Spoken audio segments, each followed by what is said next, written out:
Welcome to the podcast of MotorWeek, television's original automotive magazine. Here's your MotorWeek podcast host, John Davis. This is MotorWeek's 33rd podcast, and I am not John Davis, obviously. Our most excellent host is taking some well-deserved time off. But while the chief is out, the Braves have taken over the show, much to his dismay. I'm joined with our usual gang of experts. We've got Wizard of Words, Shamit Choksey. I like that, Wizard of Words. Hello, hello. Star of stage and screen, Ben Davis. Oh! And the guy who takes us over the edge and does a great job of keeping our Facebook and Twitter updated, Steven Chupnick. Hello. And I am your road test producer, Brian Robinson, and this week we'll have our usual discussion of some recent road test cars, as well as some upcoming segments and our question of the week, and we'll also tap into our mailbag before it's all said and done. Let's get right to it. Mercedes-Benz E63 AMG. I think everyone's familiar with AMG and what they do with Mercedes-Benz cars. Simply magic. You spent some time at the track with the E63. What do you think? Well, my time at the track was almost strictly straight line track launches or explosions, if you will.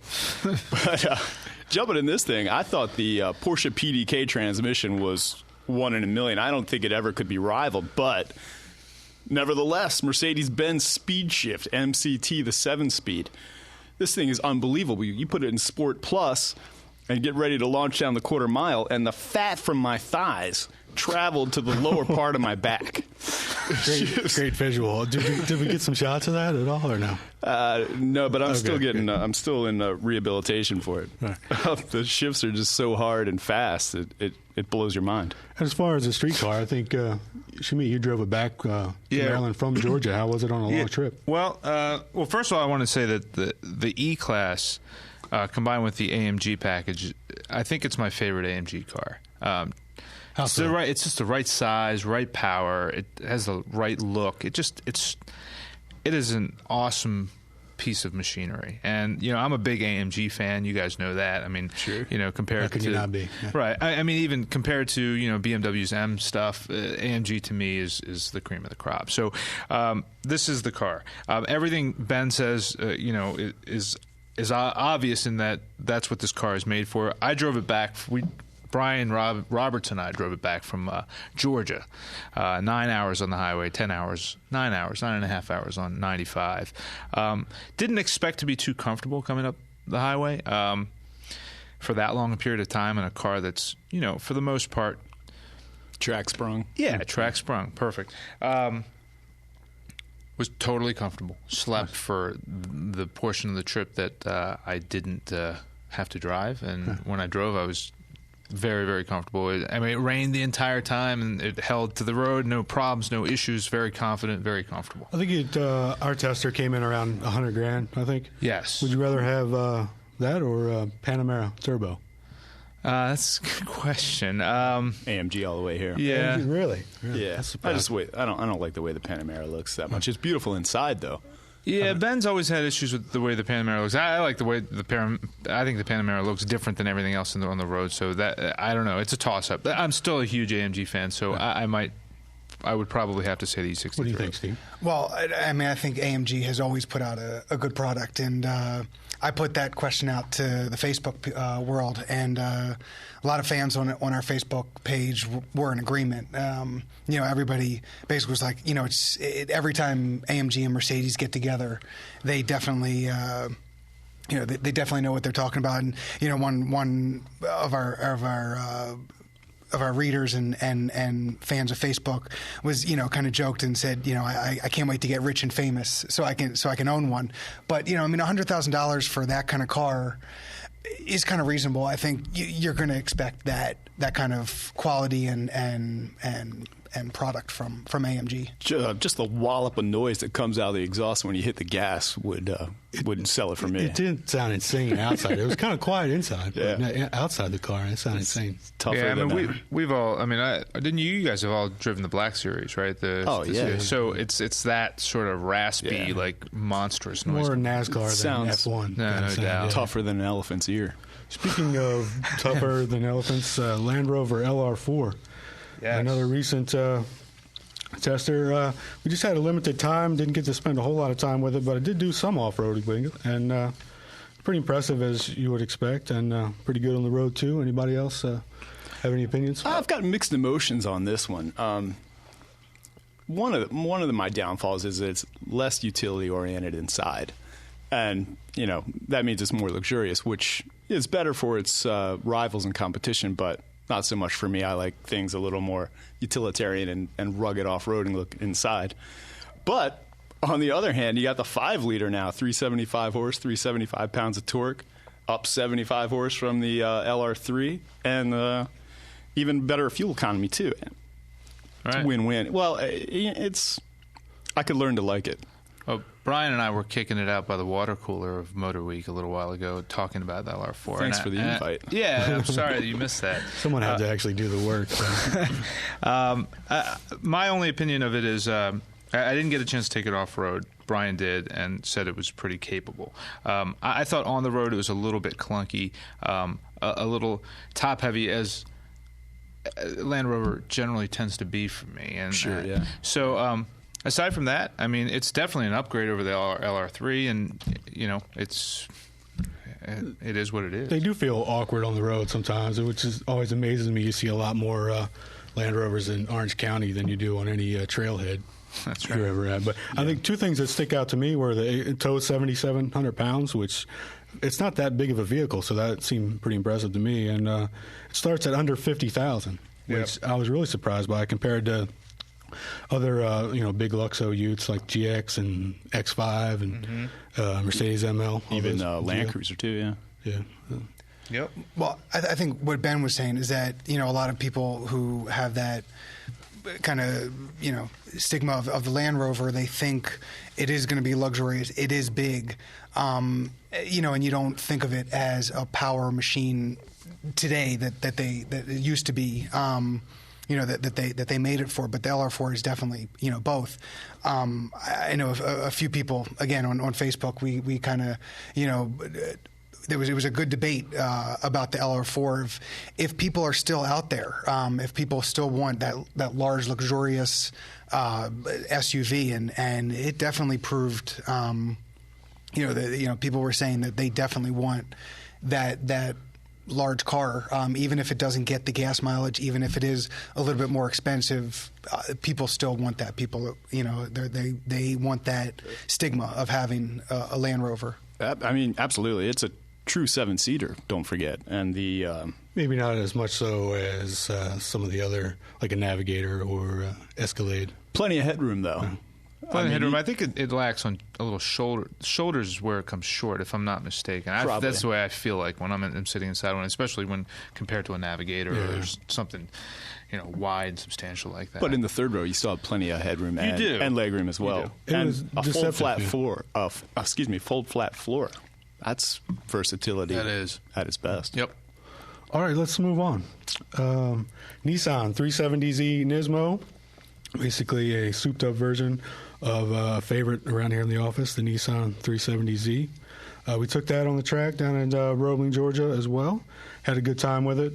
And I'll just say, it's surprising to me most of all was it only has 18 more horsepower, but it felt like a lot more than that. I mean, the car, 370Z has always been a good handler, but it was almost more of a handful now than it was before. It really comes off corners much better. And for as better as it is on the track, it's really not that much stiffer on the street. And you guys, that's my question to you. I mean, and you've spent the most time with this car, and with the 370 too. Right, sure. So, I mean, if it's up to you, and you don't have access to a track, let's just say you're the normal guy, right. Which one are you going with? I mean, well, if I have no intention of going on a track, I'm going to just take regular 370Z. It's going to be more than enough for daily driving. But if I'm a weekend track guy or want to look like I am, I'll definitely step up. Right, that's right. I like to look like I am. I'm here for the NISMO. That's what I love about Ben. He doesn't care about admitting stuff like that. Speaking of the looks, I don't know if you remember the last year's 350Z, it looked a lot more cobbled together, kind of tacked on. This 370, you can tell they did a lot more in integrating all the new aero work, and it looks, much like a real car. It was my favorite car on the trip, actually. I would find I would catch myself taking in its beauty when the sun set on it. Anytime I could, it's just stunningly beautiful car. Yeah, it is a gorgeous car. It did look good in white too, which some cars, especially sports cars, don't always look good in white. Everything fit good. The wheels looked great. The wing looked great. It was awesome. $40,000. What's a better handling coupe for that price? I don't think you're going to come up with one. Probably not on the brand new market. Right. Anyway, right. I mean, it's certainly up there, and it's for $40,000 with the Nismo package. It's probably the most unique looking car out there. And timeless beauty too, in my opinion. Well, that is actually a good question, and that was our question a few days ago on Facebook. Would you rather get the Nismo package included, or would you rather get a standard 370 and soup it up yourself? And it was basically 50-50 on the responses of people saying, "Yeah, I want that Nismo package already on." One, for the quality of their products, of Nissan's products, but two, for the warranty factor of it right. on the side. But then. Yeah, you get into putting all those Nismo parts on yourself, and then who are you going to trust to paint it? You're going to lose. Yeah, you're going to lose. But it really, it basically was pretty even. That's basically what they said, is that they'd rather do it. Some would rather do it themselves, but there were some good points of why you would want the factory to do it. Yeah, I got to come down on the factory side. I mean, we've had tuner guys, different comparisons we've done through the years, and they never seem to live up to what they hype, and you got the full warranty and. Just go with the factory. I can see where doing it yourself would be fun, but you'd have to have otherwise very stress-free life to deal with that added stress. Right. All right, let's shift gears here a bit. Reporter Steven Chupnick, what have you been working on lately in the over-the-edge department? Well, I have a few stories that I'm working on. One is a monster diesel motorcycle that Paul Tuttle Sr. and Orange County Choppers were working on for a company in Maryland, right here in Maryland. And you don't think really diesel motorcycle and Orange County Choppers together, but it's so far that it's they really know what they're doing up in New York, and Paul's a bike expert. He knows what he's doing, and I saw the bike and it looks really good. Sweet, I'll look forward to that. You've had some good segments lately. What's new on the Facebook and Twitter? Well, really, the Facebook has been, really talking about, some of the what America's minds are changing with automakers, and Hyundai and Kia are really stepping up their products, and Americans are really starting to see that. People are really high on the warranty factor of it, the quality of the Genesis. We obviously had the long-term Genesis here, and people really saw that. I think the Elantras, I think the Sorrentos. I just checked the Kia. out the new Sonata too. And the Sonata, a great car. Yeah. So I know, our guys over here are really high on Hyundai and Kia. So Yeah, they're keep improving, and they're sneaking up. On quality, obviously, but their prices, I think, are sneaking up a little bit too. They don't have quite as much advantage as they used to, but still. Yeah, the leap in quality is immense, though. Over the next 5 to 7 years, Hyundai is going to be a total competitor. Overall, no doubt. Overall body design and everything is coming way up as well. Across the board. And Ben, you mentioned body design, and one particular classic American car, the Corvette. Oh, we actually had to talk about this. Yeah, we were talking about this. We were. Chuppy and I were at the water cooler talking about this one. Yes. I wasn't invited. No, you guys weren't invited. But yeah, people are kind of surprised that Chevy's changing up the look of the Corvette, and people said that you need to change the interior. But Ben, we were saying that it's kind of been always like that. Yeah, I've kind of accept the lackluster interior being wrapped in plastic. It's just it just goes along with the heritage of the Corvette. It's always been that way, and if it always will be that way, I don't think it's going to keep anybody from checking it out. It's definitely time for an update. I wish they'd make it a little smaller, like a 7-day scale. The car is just so big. Yeah. Well, the one in the Transformers movie, if that's any light to what's coming down the pipe, that's just stunning. That's going to be incredible. All right, it's time for our lightning round. I'll throw out a recent news item, and we'll debate for a few minutes. And when the bell rings, time will be up, and we might even have drawn a conclusion or two. Wow. All right. Hopefully. Justin Timberlake, or JT as he's known around the water cooler here, recently made his debut as ambassador for Audi. Buick had Tiger Woods before the economy faltered and his personal problems surfaced. Now Massachusetts dealers are reporting a spike in sales of pickup trucks following the election of Senator Scott Brown, whose 2005 GMC Canyon played a prominent role in his campaign. Just how much impact do you think celebrity endorsements have on vehicle sales?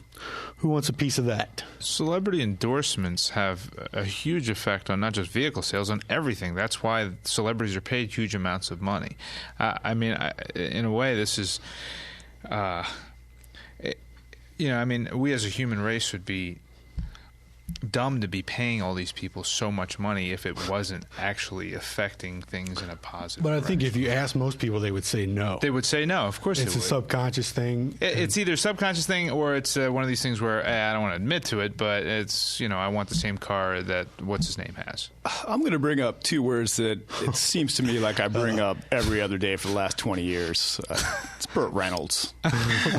You can't deny what he did with the Trans Am and Smokey and the Bandit. That's right. That's all I got to say. Well, in that regard, it has to be believable. I don't think anybody actually believed for a minute that Tiger Woods would buy a Buick. That's a strong point. Yeah. That's true. It has to be well matched. Yeah, Go ahead, Steve, I was going to say, exactly what you said. Scott Brown's whole platform was he's the everyday guy. He is the everyday American. He's like you. He can do everything. So I see that people were like, wait a minute, hold on. I see he's an everyday guy. I'm an everyday guy. Why don't I have a pickup truck? I can buy a pickup truck. I can get that. I think, like Shamit was saying, I think celebrity is everywhere. I think there's a reason why there's magazines flying off the shelves. There's 20 entertainment shows out there. People want to know what celebrities are doing. You're going to buy what celebrities are wearing, what they're driving. I'll bet you the Canyon's being bought by lawyers, professionals now too, because of this guy.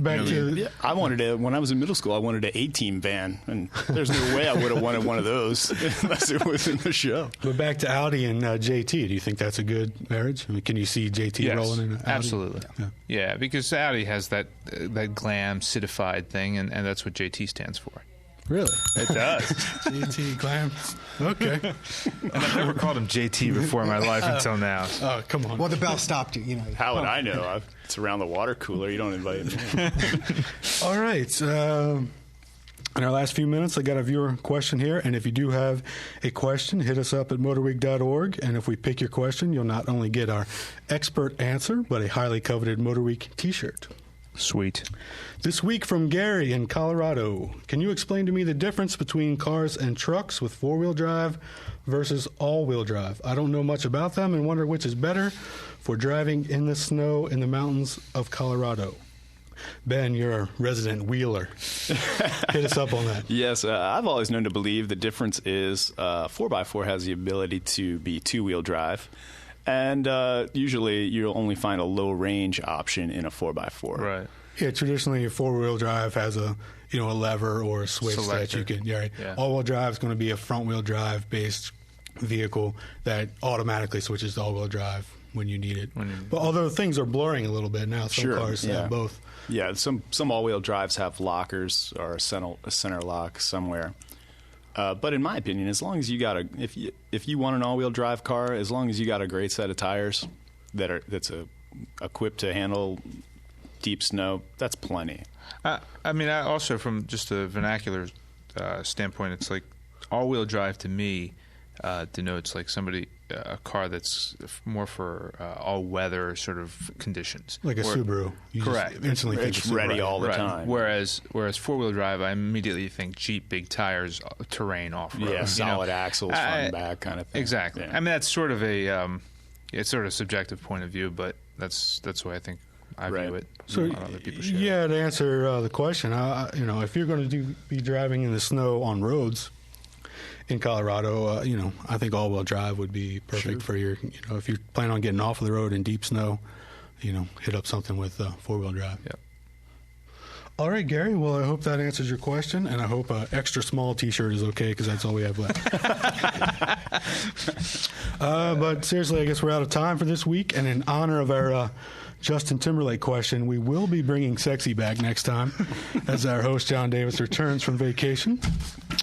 Until then, thanks to our producer and PR manager Michelle Parker, audio engineer Jim Bigwood, and podcast creator Bob Mixter, who is also the guy that assembles all of our shows bits and pieces into 1/2 hour of greatness each week. Thanks to him for that.